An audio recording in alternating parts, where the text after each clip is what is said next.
Hey, everybody, it's Matt Michaels here on the Vegas Badboyz of Podcasting. Today, I am joined by Mr. Travis Greer. Travis, how you doing, brother? Good, my friend. How are you? Doing good. Travis is joining us today because he has a film being released in North America and Canada on August 17th called A Rock and Roll Heart. And heart is a great word for it because you've put your heart into and soul into this project. Tell everyone just a little bit before we get into other things, but tell us a little bit about why you created this film and what your role hands-on has been in the process of getting this made. Oh, wow. Why I created this? Well, I've been an actor for, I'd say over 20 years now, and mostly doing commercials and parts on television, certain things like that. I always play a lot of police officers. I always play a lot of cops, so whether it be on Criminal Minds or Adam Ruins Everything or, movies and certain things like that. So I'm an improv teacher, and I've been doing improv for the last 15 years. And with the likes of Second City, Hollywood, Improv Olympics, certain things like that. And I live in Ventura, California, and I have a improv theater through the House of Magic. Magic meaning multi-arts group and inspirational center. And the guy who owns it, Jim Lantine, is a magician who's also the producer of the film and the director of photography.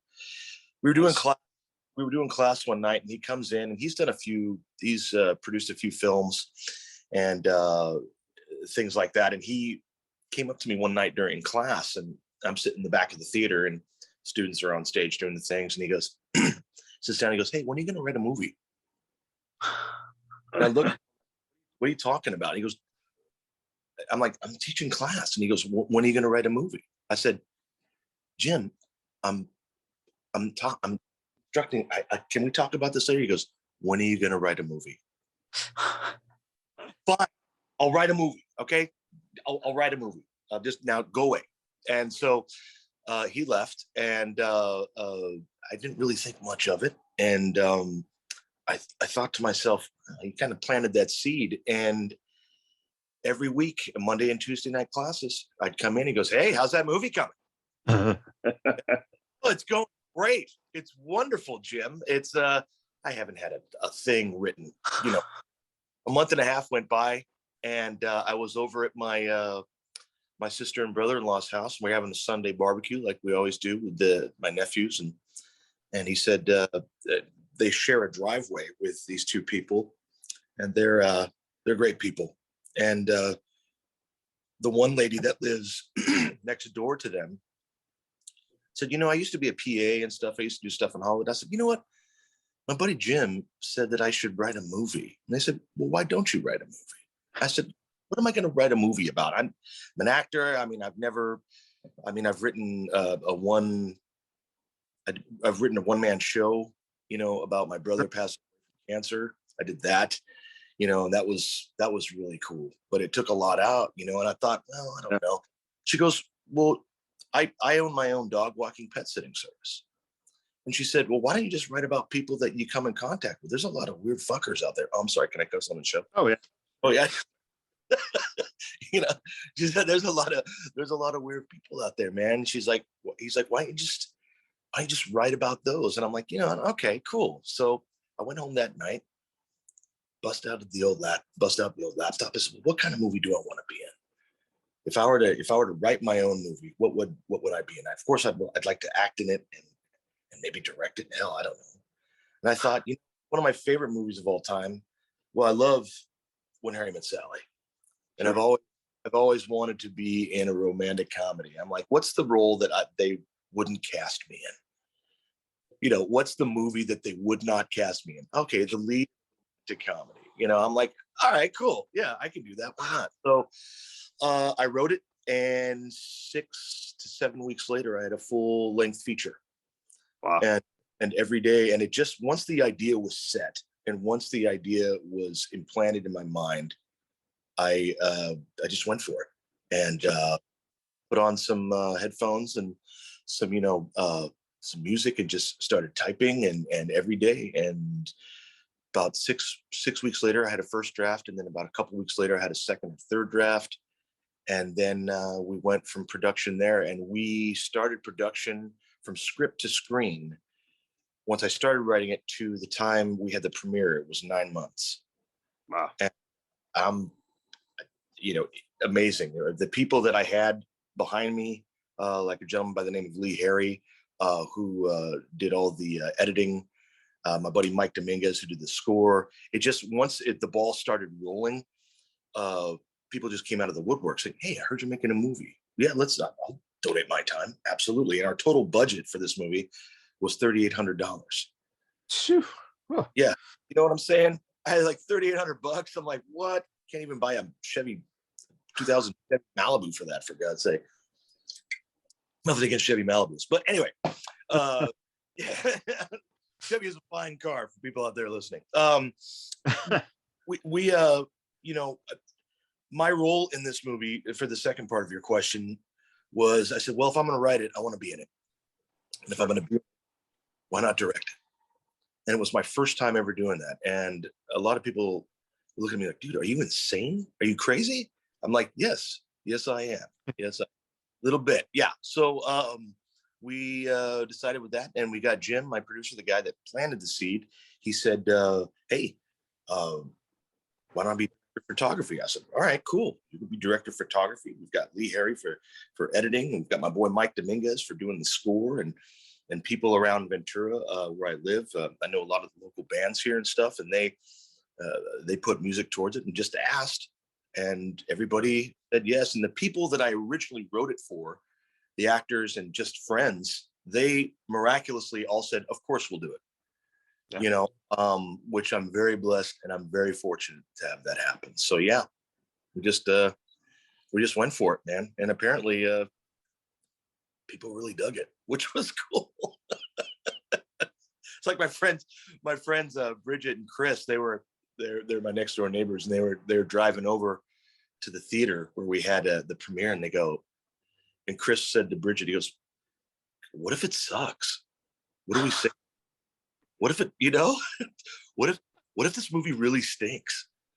And Bridget was like, well, we just tell them, hey, great effort, or all right, because we had about 900 people for our debut for the premiere, and people really dug it. I'm just very, you just never know. And my whole thing is, with everything that I do, it's more leap and build the parachute on the way down. It's more of a improv thing that improv has taught me so much, in the last 15 years, especially with life and how you take things and how you can roll with the punches. And if you have plans, those plans can change, and just be ready to that. And I think that helped me out tremendously with what the venture is of a rock and roll heart, as you can see here. Yeah, man. So cool stuff. It's a very interesting analogy, using improv. I don't think a lot of people understand what improvisation really, at the heart of it, what it is. A lot of people associate improv with what we see on TV or in movies as, a caricature of improv. Or if you've lived in LA, every single person who has friends who are an actor who, has the, hey, I'm doing this improv show on, Tuesday night. And, people. Yeah. And it's you invite your friends and stuff, and everyone kind of, you see improv and you go, oh my God, this is like you said, even how do you react if a movie is bad? Well, at least with a movie, you could kind of zone out a little bit. And, if you don't like a film, a lot of times you make it through, but it's just like, you don't remember anything really. It's just, you were there. You go to an improv show and it's bad improv, dude. It's like being in a dentist chair, right? Yeah, I've done since 2005 to now, I've done over 2,000 improv shows. And there were times I was doing improv 4 or 5 nights a week, and with Ventura Area Theater Sports, with Second City, with a really awesome improv show, with Improv Olympic, with LA Comedy Sports, with Impro Theater, Yeah.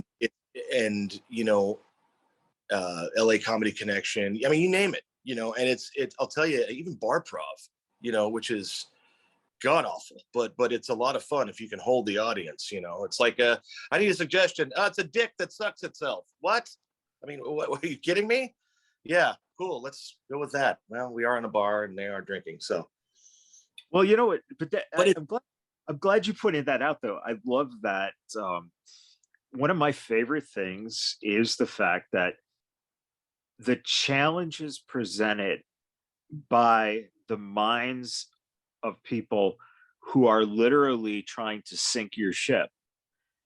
And the next thing you know, you're doing one of the most brilliant fucking pieces that no one else is going to see except for these, 5 to 20 people in this small theater, that is about a dick that sucks itself. And it's brilliant. You know what I'm saying? Like, does that not, it just sparks it when you hit on taking something that sucks and yeah, making it something that their jaws at the end of the night, they're going, dude, that was fucking good. I know. Like, wow, did you see that? Oh my god, I know they created that out of thin air. For me, sometimes I think that with this film, this is going to be around forever, Right. long after I'm gone, and all the other people that were involved and their kids, which is a cynical way of looking at it. But hell, let's face it, it's always going to be there. And with improv, sometimes I tell people that it can be a forgettable art. It really, really can. It's one of the most forgettable arts ever, because I'll do a show on a Saturday night. By Sunday or Monday night's class, people go, "Hey, that was a really funny scene." What scene? I don't. Oh yeah, yeah, yeah, yeah, yeah, yeah. Yeah, it was. Oh yeah, yeah, that was a lot of fun. I don't really remember, but talk about being in the moment. But when you say the sinking of the ship, that really resonates. That really, really resonates, even with the audience and even with people on stage with you. Yep. You know, because they're like, hey, watch me. It's like, can I get a location, please? Watch this. All right, here, I'm a guy. Oh yeah, how about your mom's house? All right. Yeah, thanks. Okay, we'll go to my mom's house. Really? Do you want me to fail? Okay, buddy.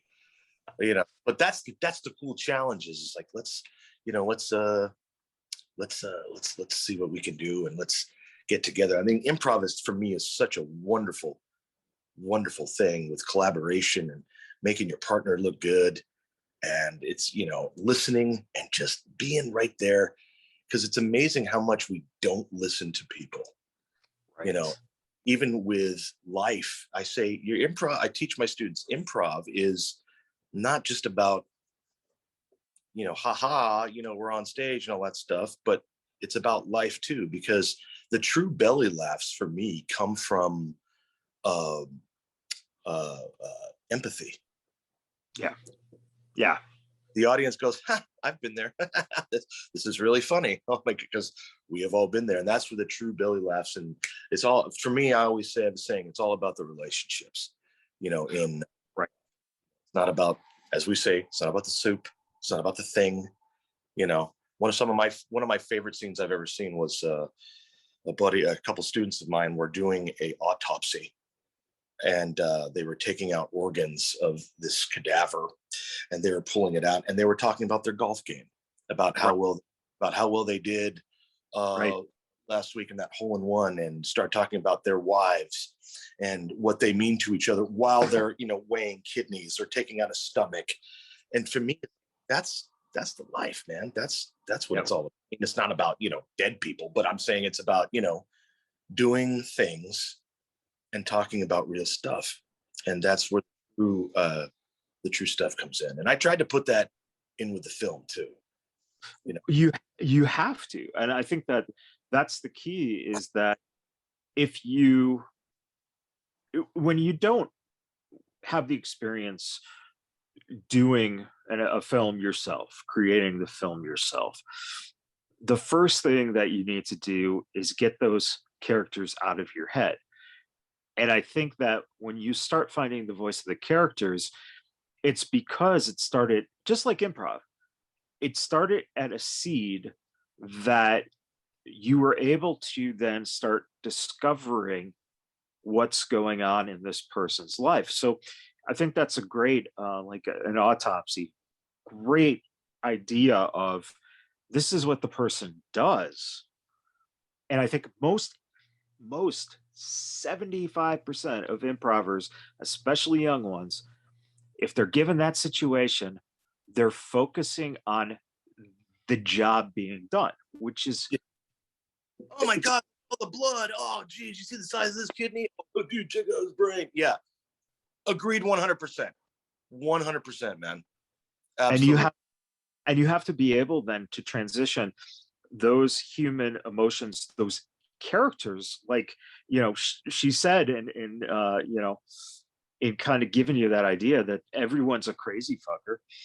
So the idea is, how do I get onto page the idea that, yeah, this person is a dog walker, but this is who they are, right, not what they are. And I think that's 100% one of the hardest things to do. And I think that is why your friends liked the film. People who've seen the film have liked the film, because right, it becomes relatable. I think, to me, for a perfect improv is stuff like, you just got diagnosed with cancer, but as the doctor is telling you this, you're more worried, but can I go on my vacation to the Bahamas? Sir, this is pretty terminal, and we're going to be working. Not hear what I just said.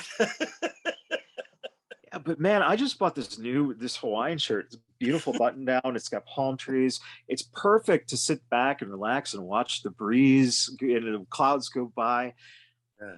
But sir, we're going to have to operate within the next 3 weeks. Oh, that's 3 weeks? Oh, I go on the cruise next Friday, so we should be good, right? There's wants. Everyone's want is different. That's another thing that I think is amazing. Funny. That's funny. But everyone's want is different, right? Everyone deals with things differently. And I think the easiest path taken by, especially again, young improvers, is, we're going to deal with the obvious. No, man, deal with the absurdity, because all our lives are pretty fucking absurd if you think about it. Yeah, 100%. Yeah. So I think that's what translates into being able to write and make a good movie. Yeah, thank you, brother. It's amazing how many students will say, they'll be on stage and there'll be two chairs, and they're talking and they go, "Oh, look, a chair. I think I'm going to sit down in this chair." I'm like, you know what I'm saying? You know what I'm saying? It's like, yo, do you do that in real life? Do you say, "Oh, look, a chair. I think I'm going to sit down in it. Oh, look, a spoon and a bowl. I think I'm going to pour some cereal and eat this cereal. And I'm going to crunch loud." I was like, no. Just pour the fucking cereal. Eat the cereal. Just sit down. You don't need to tell everybody. For me, it's show, not tell. Show us. Don't tell us how to build a fire on stage. Show us. But it's as simple like that.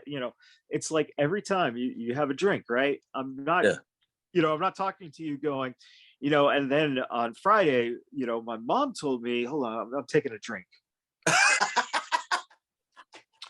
My mom told me that, it's like, what are you doing? I call it basically an actor who choreographs the movements because they're not secure in choices. Absolutely. One of my my buddy Gary Best, who was taught me a lot about improv. He said to me, he said, I have a note for you after I did my first show. And he said, I said, what's that? He goes, this will make you a lot better. I said, okay, good. And he said, don't repeat everything everybody says before you say a line. Yes. Because I said, what do you mean? You are repeating. I'll say a line like, he's like, it's like, hey, these chicken fingers are good. And I go, these chicken fingers are good. Can I have some? I'm just like, wait, what? What are you doing? You don't, it's a stall tactic for me. A complete fucking stall tactic. So I knew, wow, I have to think of something clever and witty to say right now. It's like, what am I going to say next? I'll just repeat what he said. It's like, hey, I'm going to the store. You're going to the store. Yes. I'll go with you. Let's get in a car. Boy, this is a nice car. This is a nice car. You know, and I thought to myself, boy, I do that a lot. Yeah. And once I got rid of that and trusted my fellow improvisers and trusted fellow players, and once I put those walls down and these chains down of I have to make everything great and perfect and just fall, and they will catch you if you fall. Yeah. And life got a lot better.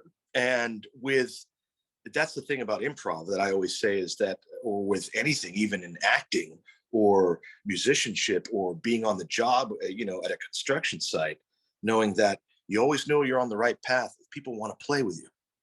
Yes. You always, you're on the right path in improv. People want to play with you, if they want to jam with you, if they want to work with you, if they want to, you know, be around you, because you're a good human being. And you know what? I've got your back.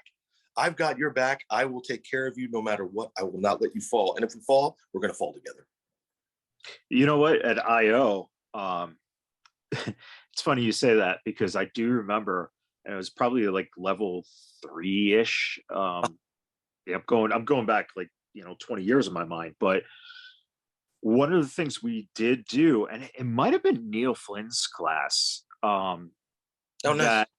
Yeah, it was like right before he got Scrubs, and he was teaching at IO, and he was still in Beer Shark Mice at that time. And we did the trust falls because of that exact scenario. And that is, you need to trust those people around you.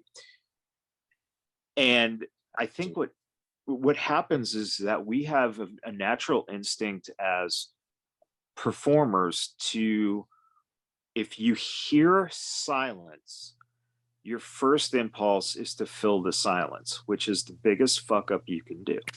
Absolutely right. Yes.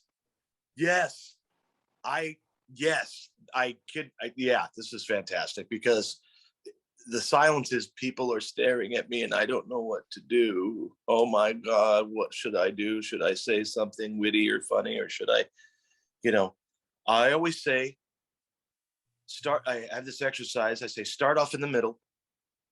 It's not hello, how are you? It's just, once you get this, you already have a relationship established, but you will find out what that is. Yeah. Okay.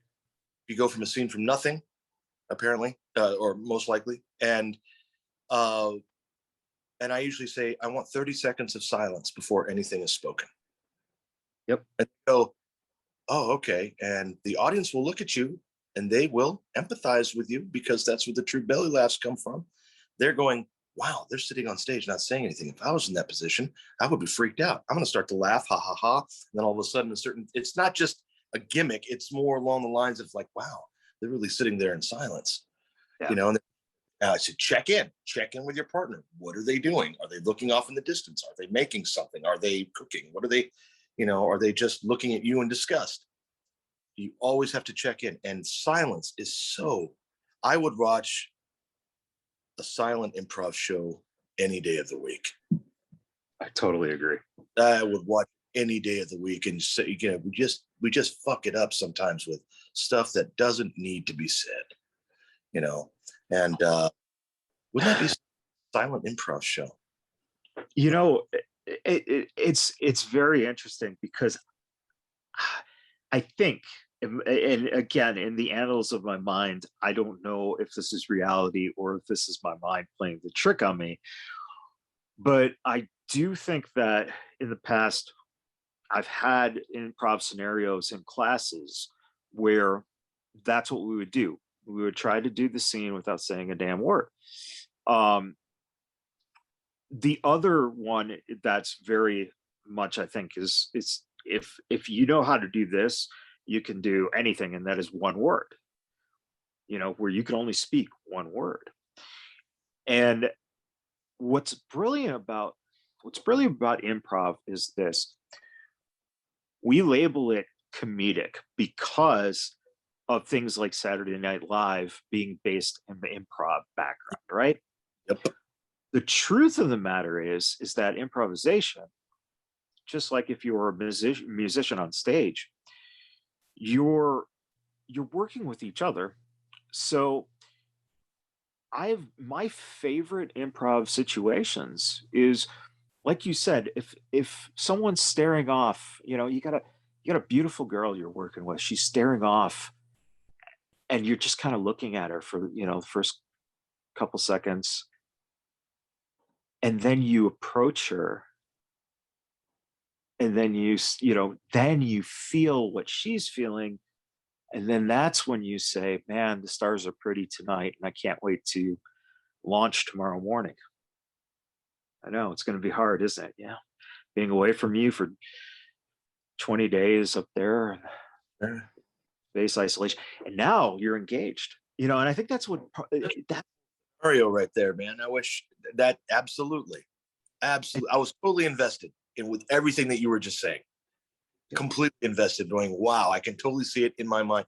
And yeah, it's the silence is so god golden. And it's just wonderful. It's you said something about staring off in the distance. I like that a lot because the audience will project upon you. It's like with any film, you see a movie, it's like, you watched De Niro staring off into the distance. The audience is projecting probably, well, what is he thinking? He's probably thinking this right now, and all this stuff. Right. Same thing. When the director probably just told him, just look off into the distance and don't think a damn thing. So the audience is projecting upon that. Absolutely, dude. I think that's amazing. And I think I'm teaching tonight. We're going to do that. Yeah, man. I 100%. See, that's the thing that excites me, is that I think that that's the other part of improv that that people don't understand, because they don't understand that there's this bond that you have, that when you've been through an experience together, there's two things. One, if you're on a team or a regular show, I think that bond that forms because you get to know each other, and now you can even go further. That's why Second City was always so good, is because you workshop the ideas and themes through improv. You get it onto paper. Once it's on the stage, now you're finding the beats within what you've already created, that right. The beat there Tuesday in that show might be different on Thursday, but the moments now. Absolutely, 100%. I think it's there's so many good parts of lessons that we all could learn in improv, and it's the art and finding it. And like you said, the beats will be different from Tuesday and Thursday. I really like that. That resonates with me, man. That's really cool. And it's like, if as long as you're, I have five rules, when you come to class or you do improv, because it's such an ensemble piece. You're not here for yourself. You're not. You're here for other people. I have 5 rules. 1, show up. 2, be on time. 3, do good work. 4, take the note. And 5, be nice to everybody. Yeah. That's what it's all about.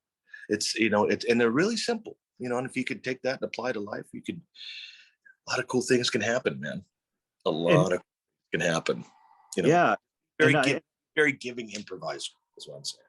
well, and the other thing too, and what you said too, is that making it about yourself. The person who gets it, the true improvisers, they're not making it about themselves, but they're discovering things about themselves through the characters. Right on. Right on. Dude.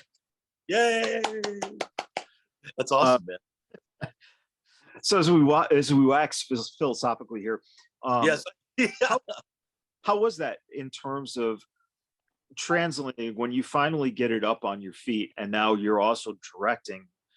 How was that for you in terms of the transition for being able now to have the wonderful device of, okay, cut, playback, okay, and right, back to one, that kind of thing. The question was how did I feel about directing, having all the freedom and being able to, so you're not stuck in, being someone who obviously, I mean, you've acted in roles where it's been scripted and the director.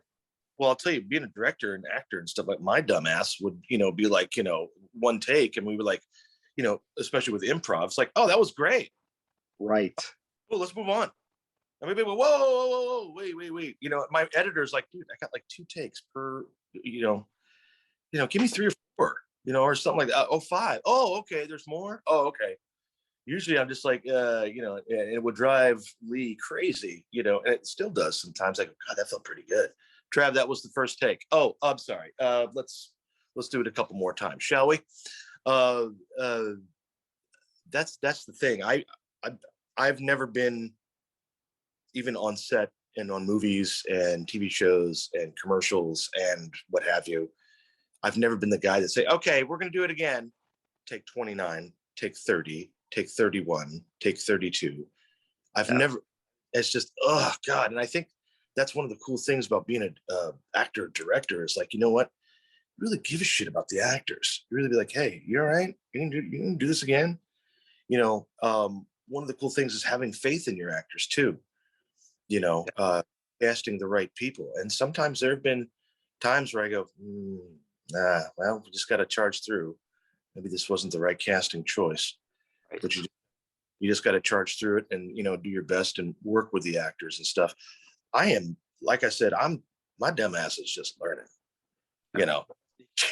it's just, but let's put it to you that way. I never went to film school.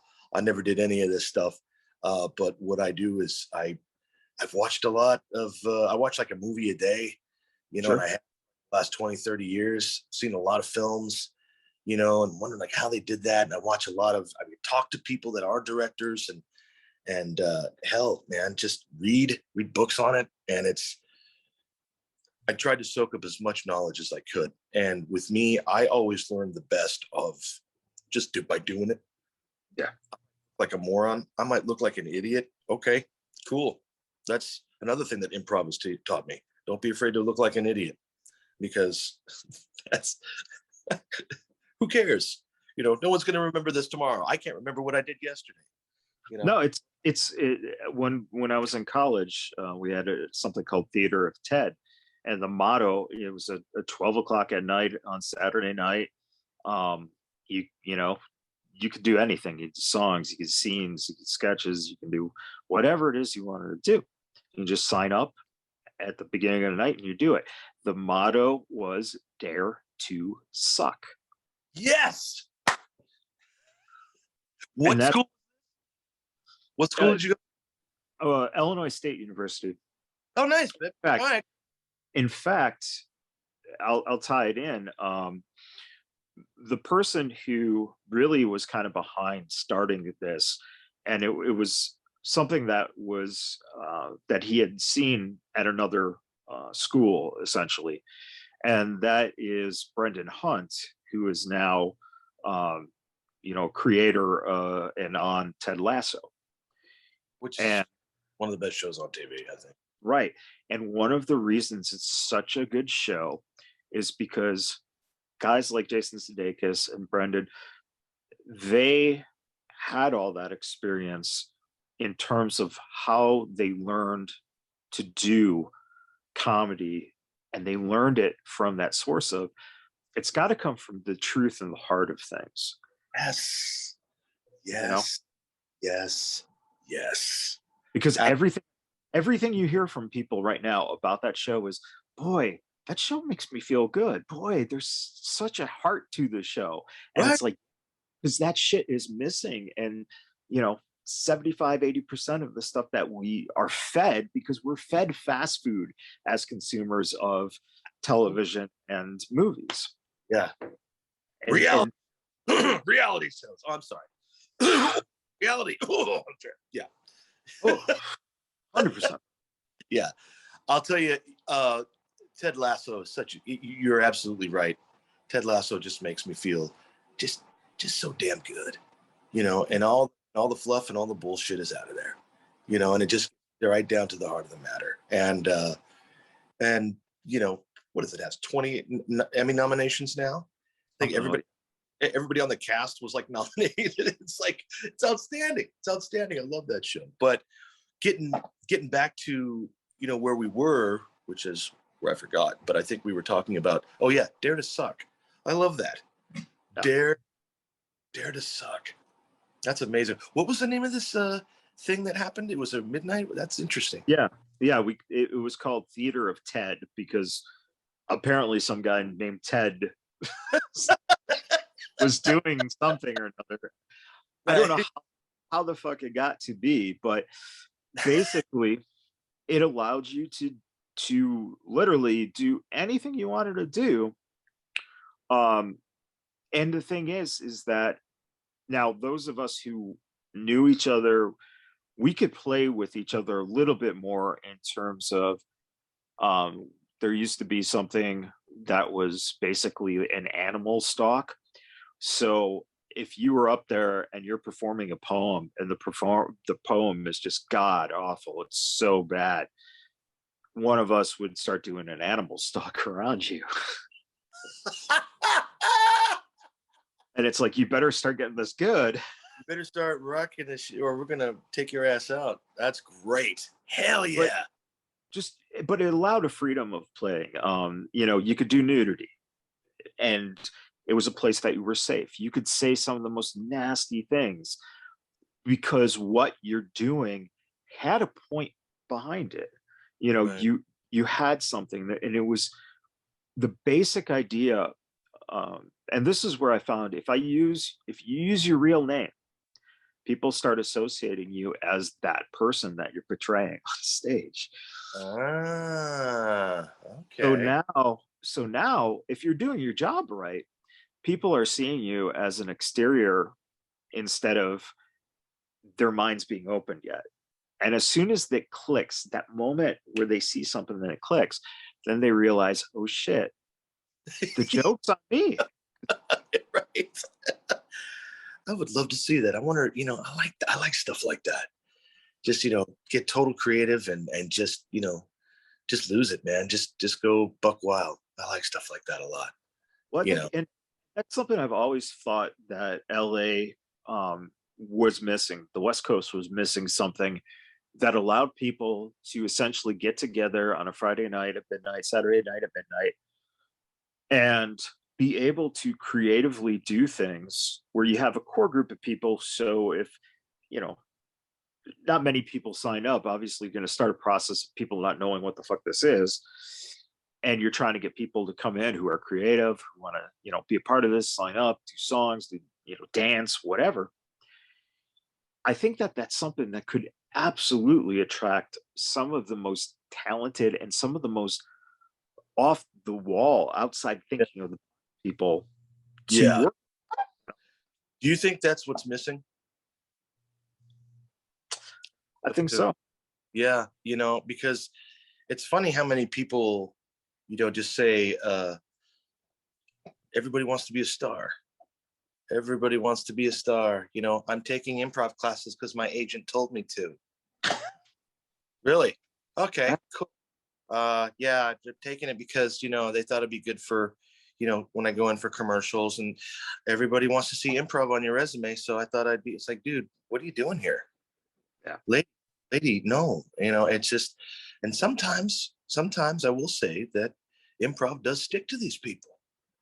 Sure. And it goddamn works, And so other times it's like, hey, what are you doing? Well, yeah, it's a fascinating thought of, like you said, fame. What I should have on my resume, stuff like that. Right. That's fascinating to me because of the fact that I've seen so many people who come from, Arkansas or from, Oklahoma or from Texas or Right. Milwaukee, or everyone who comes in to LA or to New York who have been told, for their whole high school career or since they were a kid, or Oh, you're funny. You should go to Hollywood. Yeah. and then Yeah. they expect, and then when they're not, when they're not getting parts, when they're being rejected, when they're being honestly told that, we like you, but you're 5 pounds heavier than what we're looking for. Yeah. They don't know. What does Marlene Dietrich say? She said it best when she said, in Hollywood, you can have all the talent in the world, but when it comes down to it, your eyebrows are just too big. Yep. Hell, I've had parts where I walked in and they said I was too fat, or they said I was too skinny. Yeah. Or or he looks like my cousin from Nebraska. No, not so much. It's this damn truth. They're really. I don't think. Oh, go ahead. Go ahead. Well, I was going to say it's actually one of the only professions you can think of that literally you are subjecting yourself to the torture of being judged before anything is even out to the public. Very, very true. And it's my dad. He's a good old boy. I call him the high-tech redneck, and he's a cross between John Wayne and Clint Eastwood.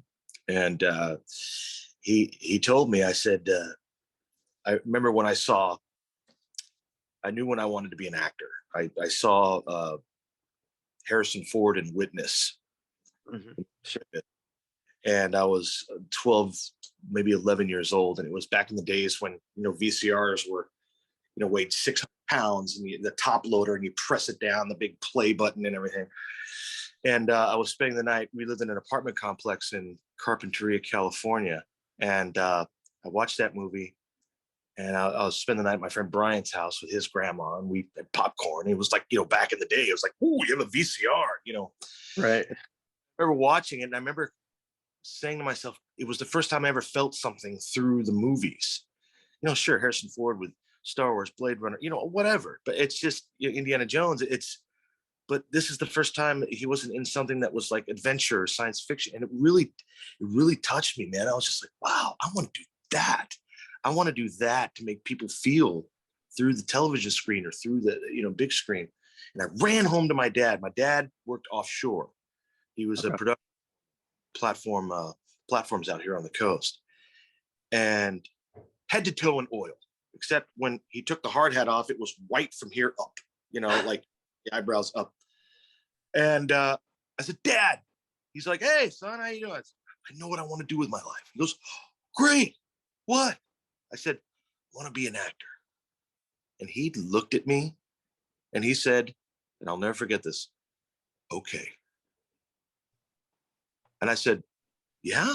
And he goes, okay, you found something. Now you have to go get it.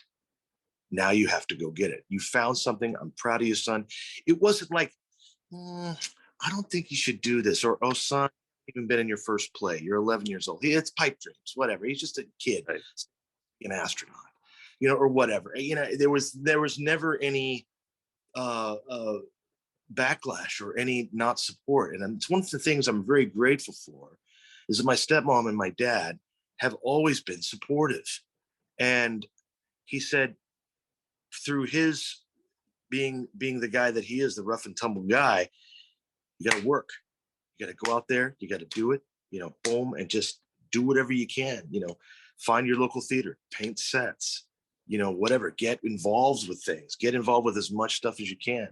And I think that's one of the things that the reason why I'm still here for this business is because I've been doing this for 22 years professionally, 22 years now, since my first Best Buy commercial, and I've been keep doing it, and the eye has always been, movies, and now the 17th, I got a movie coming out, which is pretty cool.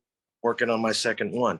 And I think it relates back to the people saying getting off the bus from Nebraska or Oklahoma or, Idaho, coming down, saying, most of those people have gone home. Exactly. Most of those people have started families. Yep. Most people have nothing wrong with that. But, that's not what I want.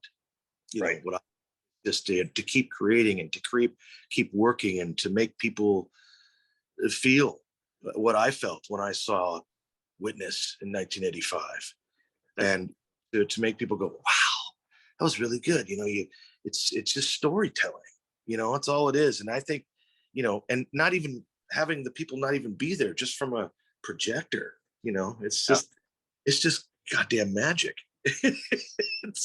It's everything. But I'll never forget that my dad just said, hey, okay. Yeah. Okay. I thought my dad was gonna go, shit, son. But he was just like, oh, go for it. You found something, do it. Keep your grades up. Keep your grades up. Do the thing. Don't, if your grades go down, pulling you out of the play. You gotta. I'm glad you said those words too, pulling you out of the play, because one of the things that when you find something, I was really young. I was like 5 years old when I started on stage, Nice. because I knew then. I loved the magic of just playing, and there's an innocence that this is why I think that people have a hard time improving. They have a hard time acting. It's because when we're kids, we have a certain degree of innocence that we don't complicate our own minds. 100%. Yes. There's somebody once told me, when you're a kid, you put on a towel and you're flying over Metropolis. Woo! And then, but as we get old, I don't give a shit about what anybody thinks, because kids don't put on a towel and go fly Metropolis and go, is anybody buying this? Come on. A good acting teacher of mine told me that, and I think it's wonderful, and I couldn't agree 100% more. That it's all about just losing yourself. I went to see Daniel Day-Lewis at the Arlington Theater in Santa Barbara when he did Lincoln, and it was for the Santa Barbara International Film Festival. This is 2013, I think. Anyway, I'm sitting there with one of my buddies, Mike. He's an improv student and dear friend. And he had the tickets to go because he was working security. And we're sitting down there and, we're watching Leonard Maltin talk to him about, Lincoln and all this stuff.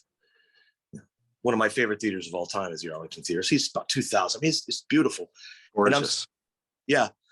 And I sit there and Leonard Maltin asked me, he goes, so what is your key to success? What is your key to acting? What makes you the top of the line, cream of the crop? And he just kind of looked at him and he said, well, I'm not afraid to look like an idiot.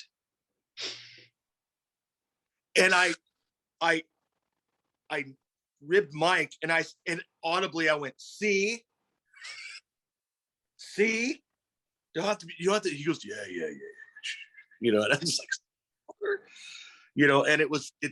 and he's like, I'm not afraid to look like an idiot, like to look crazy, to look ridiculous, that whole thing of putting on the thing and flying over Metropolis. It's not saying, I'm flying, it's not like you guys look at me, I'm kind of embarrassed. And What do you think? Do you think it happens as we get older? Do I you think think as we get beat down saying no so much? I think the honest answer is when we hit about the third or fourth grade. Interesting. What About starts what starts happening is, for once in your life now, as everyone is progressing, a lot of us who are single, single children, we kind of are way behind the course because we don't have any examples from any older brothers, right, or sisters. So I think what happens is, as the influences start happening, because let's say Bob's brother Tim is hanging with, he's in the seventh grade and he's got the popular kids, right? So now Bob is starting to be popular by association. Now we start putting up those walls because now we're getting judged upon by our peers. It's the first time in your life you experience that, except for maybe fighting over, a toy, something like that when you're young.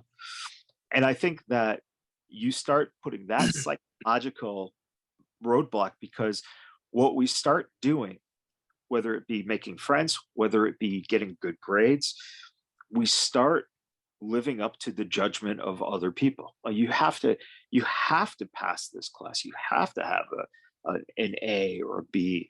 Well, no, I don't. No, I can have a D and still get what I'm getting out of the class. But we don't know that. You don't realize that until you're sitting in the college classroom going, oh my God, I could just read this shit right here. Fuck it. And you just show up for tests and do other things to explore who you are as compared to what it is I'm supposed to be doing. I think that's where everything just kind of, our whole society is based on a system. And with the pandemic, it showed drastically because so many kids were missing that interaction. And that goes to show to me that we are very hungry as human beings for interaction. We're willing to trade in who we are in our hearts to be accepted by other people because we're afraid to be alone. And that's the same thing on stage, man. Why do we go necessarily to a quick, oh my God, look, it's a big box of balls. Let's start playing with our balls. You said ball. Yeah. It's the ball, right? Because it's that instinct of, oh my God, I'm up here. Okay, we got to do something. It's how much fucking insecurity is put onto us from the minute we walk through the doors of an institution. And that's it. Why, I look at some of these guys who went to jail and then became actors in their, 30s, 40s, 50s. Why are they so good in certain roles? Because they fucking had the experience of being locked up in an institution, and you have to survive. We live in a society in where we're not actually locked up, but we feel that need of always striving to meet the expectations of other people. And boy, man, when you can let that safety net go and realize, you know what? So what if I want to walk around in glasses that look like stars, like Elton John would wear? So what? What's the big deal?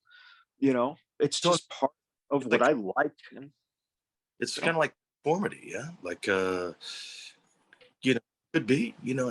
That's very interesting because I keep thinking about what you said about third grade. That's the time where you start learning your times tables and division. Playtime is over for first and second. Playtime is over, man. Yep. In fact, we had the class I happened to be in. It was an experimental thing where we were second graders, and there was about a dozen of us, and the other class was just second graders. But ours were the dozen of us second graders with a dozen third graders. You start to learn hierarchy. You don't even know about it, but you look at how much we're looking at those people now, and we feel small because they look at us as, well, you guys are younger, so fuck off, kid. But it's like, but we're in this together. We're in this room together. And I know you're learning a little different thing than I'm learning, but we're in this together, man. This teacher is a fucking bitch. You know that. I know that. What makes it different if Right. I'm, if I'm 8 years old and you're 9 years old? Nothing. But we Right. like to we have that, that need to, show that we're superior sometimes. And it's like, no, we're all fucking struggling through this life. Right. And And hey, continue.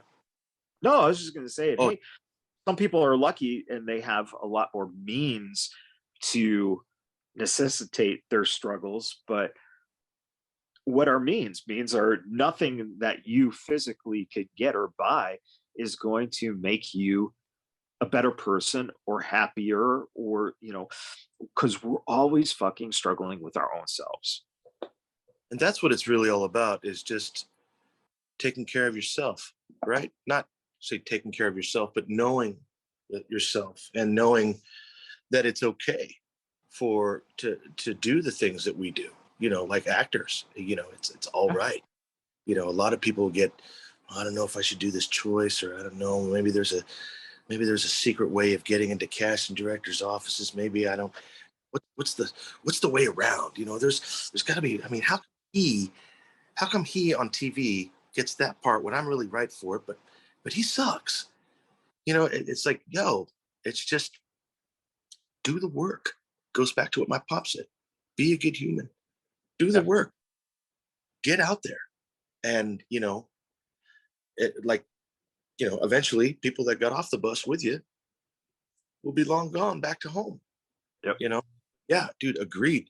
That is so interesting, because I'm thinking about what my life was like in third grade, and it makes complete sense of what you're saying, because that was around the time where things started to really change. No more glue on the hands. Yep. You don't have to eat that. No more color by numbers. Second grade, okay, you start learning a little addition and subtraction here. Third grade is when I really started learning about verbs and adverbs and prepositions and nouns and long division and certain things like that. Social studies came in, Yeah. and learning about social aspects. Wow, dude, that makes a ton of sense. It's probably going Like, to be the only time this is ever said, I'm but sorry, again. yeah, no, I was going to say this is probably the only time this has ever been said. Billy Matt, if you watch what Sandler does in the progression of going from kindergarten to being the hero of the film and graduate, Oh, you see that at every point there is a choice made in that journey that makes you go, oh, something as simple as, by the time he gets to the fourth grade, he's now making snide remarks and he thinks he's showing off, and the kids are like, okay. dude, yeah. To the point then eventually, you get to that part where they're at the the settler, the pioneer village or whatever, and the kid pees his pants, and then Billy pees his pants or throws his water on the pants, The water on his pants. Yeah. and then it's like, hey, he peed his pants. Oh, look, Billy peed his pants too. Yeah, because all the kids that are cool are doing it, and Yeah, it's like, that's a new thing, man. it's like when you can sit there and dissect a film like Billy Madison, that's when you realize there's so much fucking more to what we do than simply going out there and just, hey, look at her boobs. Oh, yeah, man. I know. Yeah, exactly. There is a lot more. That's the first time I've heard that analogy with Billy Madison, and now I'm gonna have to go back and watch it. That makes complete sense. That there is lessons, And with all crazy stuff that Sandler does, with who I absolutely love, and there is that. Go ahead. well, there's also that for a viewer who is just viewing it simply as entertainment, that's great. But for those of us who like to see the layeredness of what's happening and why these certain choices are being made. It's the perfect scenario because you are actually seeing the character in his real-time reactions to his environment. And it's something they don't get to see a lot of times. Right. Yeah. I just love one of my favorite parts of that movie is where he's cruising in, I think in his Trans Am or whatever. He's got Billy Squire playing, the Stroke. And he's got the REO Speedwagon shirt on. He gets out, he sits on his front of his car. And he just kind of lifts up the jean jacket a little bit. And hey, ladies, they're like, what is wrong with this fucking jackass? Because that's what it was like when he was in high school. Of course, that was the cool thing, back in the 80s. One of the most simple things that they did in that film was the character of the O'Doyle family, because O'Doyle has, whatever, 8-year-old, 14-year-old, whatever. So O'Doyle. You're meeting an O'Doyle rules guy. And it's so funny because you encounter that in every stage of your life. You encounter that O'Doyle. And like he says, one of these days it's going to catch up with you. And then, of course, the family. They go off a cliff. They all got a cliff because I think there was a banana peel in the middle of the road, which is brilliant. So O'Doyle, you're going to get it one of these days. But right now, I got to go study. Yeah. O'Doyle rules. O'Doyle rules. Boom. I think it was a banana peel, wasn't it? Yeah, it was so simple. God, Chris Farley in that movie too. Jesus, so good, so good. I'll turn this damn bus around. I mean, come on. He's so, God bless him. He was really good. He was really well, and I think the reason that Farley was so good is because he literally just took the sincerity of the moment, and if you're able to. My favorite interaction with him and Sandler in that film is when Sandler is about to get back on the bus. That is one sweet piece of age, right? And then, dude, no, you don't. And you see him go from this, this pumped up to. It's like, what? Yeah. No, I don't. Her and I got it on. No, you didn't. Well, maybe, but a buddy of mine, and then when he gets on the bus, he goes, all right, no yelling on the bus. Shut up. Get out. He went from extreme, like, woo, yeah, until just totally dejected. I like Farley, man, because he's one guy that just always made me laugh.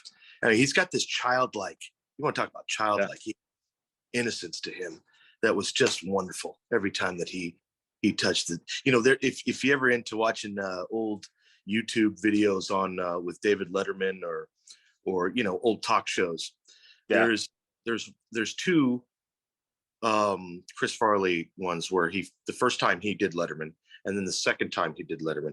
And when you're watching him and you're listening to Dave really loved Chris, because you could hear it in his laughter. Those were genuine belly laughs that Letterman was giving off, and you could just totally tell that Chris was in so awe. He loved the show, and he's like, and it's just really, really beautiful to watch. So if you ever get a chance, check it out, man. Really good stuff. And speaking of checking out and good stuff, of course, Rock and Roll Heart, man, going to be streaming here coming up on the 17th. Where can people see it? How can they find it? And my goodness. Glad you asked. also give a little rundown of what the story actually is, so people can the story. Okay, the story is of Rock and Roll Heart. It's the tagline of this movie is mediocrity sucks. Because it's you'll find out why in the movie, but it's about this fella by the name of Sam, played by myself, who is a dog walker, pet sitter, and he has a lot of losses in his life. He's had a lot of things happen to him, I can't really get into what it is because you have to watch the movie, of course, but he meets this psychologist in a thrift store at random. She's new to town, and it's a meet cute, of course, and then they get to know each other, and comedy and hilarity ensues. The premise of the movie is two people looking for a meaningful relationship in a meaningless world, meaning like everyone is so disconnected with their phones or with anything else and not listening, and just it's you'll have to watch it because I encounter a bunch of crazy people and characters and things like that, and it's just what we all want, what we were talking for before, about love and wanting to be with someone. I think that's what makes the world go round. But it's a lot of fun. We had a ball making it. We have and if you do watch it, watch after the credits, after the first set of credits, just to let people know, because there's a little something extra we put in there for you. You can see this August 17th on iTunes. I got a whole list here. I mean, iTunes, Prime Video, Vimeo, PlayStation, YouTube, Fios, Google Play, Comcast, Spectrum, Vudu, Dish Network, and for those of my brothers and sisters up north in the Great White North, you can see it on Shaw, which is their cable company up there, one of the major ones. If you want a hard copy of the Blu-ray and DVD, you go to barnesandnoble.com, bestbuy.com, or walmart.com. You can get it there. Yeah, so excited. No, it's, it's fabulous, because I think that one of the things that the typical movie watcher or television watcher, they're just there for the entertainment. They don't know what the process is. And granted, Blu-rays and DVDs have given us more of an inside look because of features being added, which is great. But you don't know the joy that is associated with finally seeing something that's been a couple of years in the making. Finally, it's like having a kid. I mean, this is your baby right now, and you want it to grow up.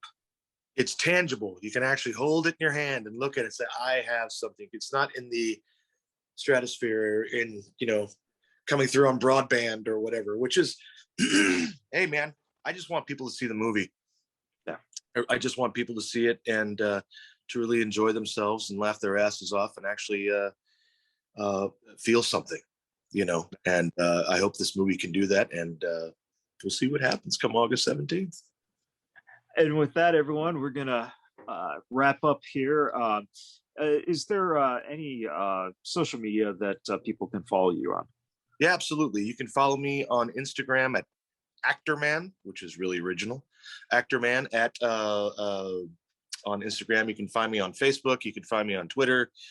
You could find me anywhere you damn want. You could find me on your internet on iTunes or Prime Video come August 17th. No, yeah, seriously. Instagram, Actorman, Facebook. Facebook and Instagram is what I'm on mostly. You could find me on there. And I cannot tell you what a pleasure it's been to talk to you, my friend. Thank you very much. Been excellent, man. It's been excellent. I'm going to use some you told me tonight in class too, so it's gonna be good.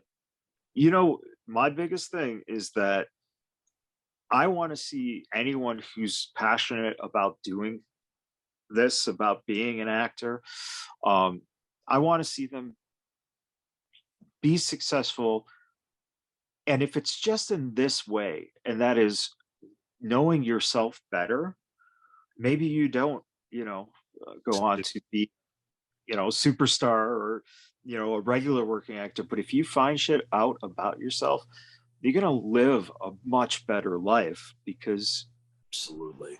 I thought too, a lot of people say, well, it's going to move you up to the next level. I'm like, you know what, man? I'm always going to make movies.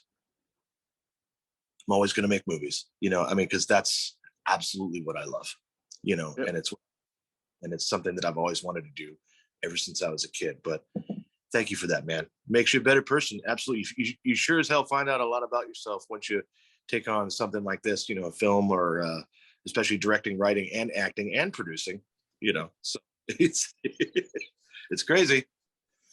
And what's the most exciting thing too is that the next one is going to be an even better process of discovery for yourself. Absolutely, which is what we're doing right in the midst of it right now. We're in the actually we got about 25% left to film my next feature. Nice. So we had to stop for the pandemic, of course. We had to stop for that, but we're going to complete that, and who knows? Maybe I'll come back on for the show for the next one. Who knows? Absolutely. If you'll have me. Of course. In fact, we'll probably have to just fire up the Zoom every once in a while just to talk theory. And seriously, man, this has been awesome. Yeah. This is awesome. Yeah. Thank you. All right, everyone listening and watching, thank you very much, and we'll see you next time.